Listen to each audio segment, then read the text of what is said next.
Gracias por confirmarnos, José Guerra, Dominga Pérez, muchísimas gracias por la confirmación. Entonces voy a iniciar con la presentación, doctor. Ingeniero, un momento, por favor. Muy bien, hola, hola, ¿cómo están? Muy buenos días, buenas tardes, buenas noches, independientemente de la hora en que vean esta presentación.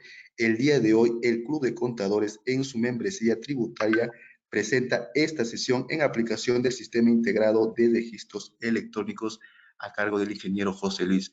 Ok, ingeniero José Luis, puede iniciar con la sesión del día de hoy. Adelante, ingeniero.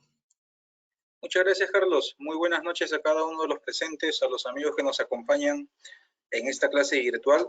Y bueno, en efecto vamos a conversar un poco sobre la aplicación del Sistema Integrado de Registros Electrónicos SIRE 2023. En el temario ustedes habrán podido ver de que vamos a iniciar con algunos aspectos generales que son importantes a mi consideración para poder entender lo demás que vamos a aplicar. Luego, siempre hay preguntas frecuentes sobre, José Luis, ¿desde cuándo yo estaría obligado a utilizar el SIRE? ¿Me puedo afiliar? SUNAT me va a decir desde cuándo me corresponde, entre otras preguntas vinculantes. Para responder esas preguntas es necesario poder aprender dos características particulares del sistema de libros electrónicos. Estamos hablando de los sujetos obligados y los sujetos incorporados. Aprendiendo ello, vamos a poder dar respuesta desde cuándo estaríamos obligados a utilizar el SIRE. Acto seguido, también vamos a conocer algunos aspectos principales y las novedades que vamos a tener tanto en el PLE y el portal a razón justamente de la entrada en vigencia de este sistema integrado SIRE. Finalmente vamos a ver propiamente el SIRE con sus dos módulos, el módulo de compras y ventas, y vamos a terminar finalmente con una suerte de preguntas frecuentes referente a este tema. Ustedes van a poder ver dentro del panel de documentos que manejan tres resoluciones. La primera resolución, 112-2021 SUNAT, básicamente es la que crea el SIRE, pero lo crea originalmente solamente con el módulo de ventas. Y allí en esa resolución 112-2021 van a encontrar todos los anexos, todas las estructuras vinculadas a ventas. Luego van a tener la resolución 040-2022. Esa resolución lo que implementa es el registro de compras dentro del SIRE. En esta resolución 040-2022 van a encontrar todos los anexos, todas las estructuras solamente de compras. Y finalmente la resolución 190-2022 es una normativa que da una modificatoria de los plazos y ampliación para la aplicación del SIRE. Dicho sea de paso, les comparto de que hoy en día hay un proyecto de resolución, todavía no se publica, por ende aún no es legal, que básicamente modifica de cierta manera algunos campos muy particulares del registro de ventas e ingresos. Si ustedes gustan, pueden ir al portal web de SUNAT a la parte de resoluciones tributarias, proyectos de normativa, y ahí lo van a poder descargar. Dicho esto, vamos a dar inicio ahora con este primer apartado o el apartado número 1, referente a lo que es los aspectos generales de este sistema integrado de registros electrónicos. Para poder comprender cuál es la finalidad del SIRE, por qué la SUNAT ha inventado, ha creado el SIRE, hay que conocer este proceso, el proceso de emisión, anotación y declaración. En este proceso, todo parte desde la emisión del comprobante de pago, pero no de cualquier comprobante de pago, sino del comprobante de pago electrónico. Aquella factura, aquella boleta, aquella nota de crédito o nota de débito que se puede emitir desde la clave SOL, o se puede emitir desde el facturador SUNAT, o se puede emitir desde el sistema del contribuyente o del sistema OCE. Indistintamente del sistema donde se emita este comprobante, finalmente la SUNAT tiene en su poder el detalle de dicho comprobante. Tiene en su poder cada uno de los datos mínimos. ¿Quién es el emisor?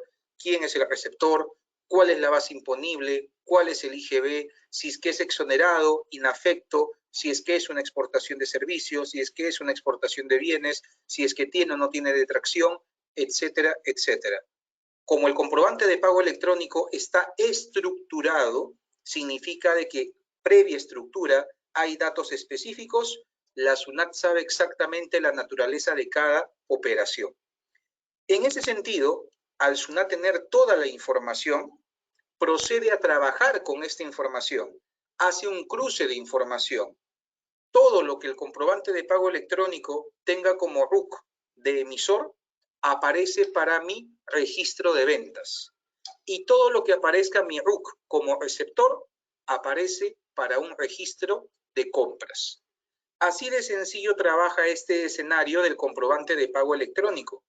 Ahora ustedes me podrán decir, José Luis, pero yo también sé que de acuerdo al artículo 4 y 4b de la resolución 300-2014 SUNAT, yo aún puedo estar facultado para la emisión de comprobantes de pago físicos. Y eso no es un comprobante de pago electrónico. SUNAT, ¿cómo obtendría ese cruce de información? Mirás, tienes dos mecanismos. El primer mecanismo es de que cada vez que tú emitas un comprobante por situación de contingencia o concurrencia, un comprobante físico, tú tienes la obligación de informar ese comprobante físico a la SUNAT. ¿Y cómo se comunica? Mediante una declaración jurada informativa de comprobantes impresos, donde tú vas a tener que llenar dato por dato de tu factura en un registro o archivo de la SUNAT. Y SUNAT también va a tener en su poder esa información de comprobantes de pago físicos.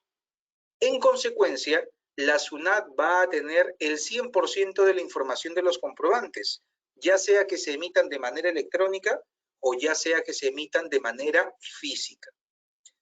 Terminado este primer componente de la emisión del comprobante de pago, la segunda etapa consiste en anotar contablemente dichos comprobantes de pago.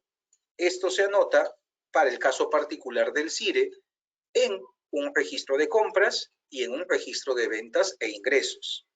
Pero ahora, sin mencionar al CIRE, ¿cuáles eran los sistemas habituales con los cuales nosotros estábamos acostumbrados a trabajar hasta el día de hoy?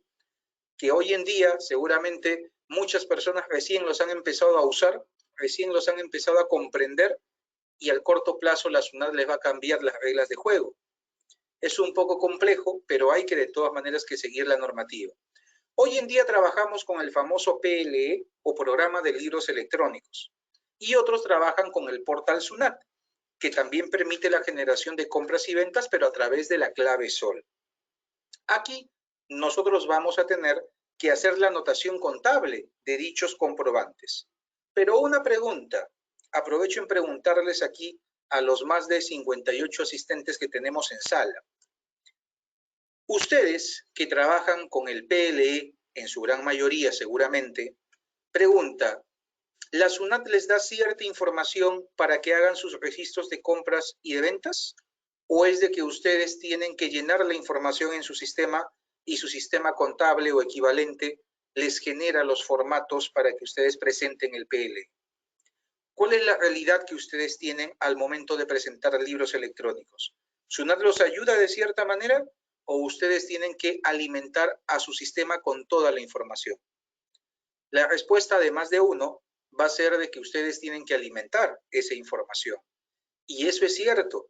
Hoy en día, el comprobante de pago electrónico es una cosa y el libro electrónico es otra cosa. Lamentablemente no conversan entre ellos, están aislados. Y eso verdaderamente es algo penoso, es algo negativo, porque se supone que al dos ser componentes electrónicos deberían conversar y facilitar, simplificar el proceso. Es allí, estimados amigos, donde entra a tallar el CIRE. El CIRE busca recoger lo mejor del PLE, pero se parece mucho a nivel operativo al sistema portal. Ha heredado las mejores características de los dos sistemas que ya veníamos trabajando previamente. ¿Y cuál es su mayor fortaleza del CIRE? Su mayor fortaleza es que te va a mostrar una propuesta, un borrador, si lo quieres tomar así. ¿De qué? Te va a mostrar un borrador de tu registro de ventas y te va a mostrar un borrador de tu registro de compras. Y ustedes dirán, José Luis, pero ¿y SUNAT cómo me va a mostrar ese borrador? te lo va a mostrar por el cruce de información de la primera etapa, de la emisión del comprobante de pago electrónico y o físico también si es que corresponde. Ahora, José Luis, ¿significa de que ese borrador yo ya lo podría generar como registro electrónico y ya terminé? Exactamente. Si este borrador es exactamente la información real que tú manejas, con un par de clics ya generas tu registro de compras y de ventas electrónico. Pero claro, muchas veces no todo es color de rosa. Muchas veces puede haber alguna diferencia entre la realidad y el borrador o la propuesta que te da la SUNAT. En ese sentido, tú vas a tener la capacidad de poder aceptar esa propuesta, si es que todo está bien, complementar la propuesta, si es que le falta algo, o vas a poder reemplazar la propuesta, si es que determinas de que está mal elaborada. Y finalmente tú cumples tu obligación de generar tus registros electrónicos. Ahora, tomen en cuenta algo muy importante que se los digo desde ya. El CIRE va a tener varias validaciones internas. Por darles un ejemplo, si ustedes en el PLE, en su registro de ventas, colocan una factura electrónica que nunca han emitido, el PLE se los acepta. El PLE lo valida y le da check verde, porque el PLE solamente valida la forma, más no el fondo. Si es que ustedes en el CIRE quieren ingresar un comprobante de pago electrónico, punto número 1, tiene que haber sido emitido por la clave SOL y el sistema lo valida automáticamente. ¿Cómo detectamos de que ha sido por la clave SOL? Por la serie, que una factura, por ejemplo, siempre es E001. O 2, si es que es una factura electrónica desde el sistema facturador del contribuyente u OCE, el sistema va a detectar si es que tiene una constancia de recepción con estado aceptado, que sea válido. Si tú quieres insertar un documento que no cumple con esas características, el CIRE no te va a permitir registrarlo. Lo mismo pasa con los comprobantes de pago físicos. Si por algún motivo tú tienes que cargar comprobantes de pago físicos al CIRE, ya sea para operaciones de compras o para operaciones de ventas, el sistema va a validar de que esa serie y número de comprobante físico esté autorizado mediante autorización de impresión. Ejemplo, si es que para mi talonario de facturas yo solamente tengo la serie 1, del número 1 al número 100 de factura, y yo quiero registrar una factura física número 514, el sistema no me va a aceptar, porque yo no tengo ninguna autorización de impresión que esté autorizado para dicho rango. Entonces, de cierta manera, el CIRE lo que va a hacer es validarte previamente que la información, en la medida de lo posible, sea completamente correcta. Ahora, por ahí me dirán, José Luis, ¿qué pasa si en mi registro de ventas no me aparece una factura? Pero esta factura sí tiene un CDR aceptado, pero el sistema no me lo reconoce. Allí lo más probable es que se trate de una falla del sistema que amerita ser registrada y validada y solucionada por la propia SUNAT. Pueden ser casos muy aislados, pero puede suceder. Tiene una probabilidad mínima, pero todo a nivel de aplicativos puede suceder. Solamente les hago ver, por ejemplo, el PLE existe desde el año 2009. ¿Cuántos errores ha tenido el PLE desde el año 2009? Ha tenido muchos errores. Y producto de todos esos errores que se iban detectando progresivamente, ¿qué iba haciendo la SUNAT? Iba sacando actualizaciones del PLE. En cada actualización iba mejorando o corrigiendo algunas funcionalidades del sistema. Porque a veces, aparentemente, todo está bien, todo está ordenado, pero a la hora de la hora, por ahí alguna casuística se le fue a la SUNAT y justo un contribuyente tiene esa casuística y no puede generar su registro electrónico. Entonces van a haber excepciones donde seguramente ya se va a necesitar el apoyo de la propia SUNAT para solucionar el inconveniente cuando se trate de problemas informáticos. Anotado contablemente la operación de compra o de venta, procede luego a la declaración mensual, IGB renta mensual.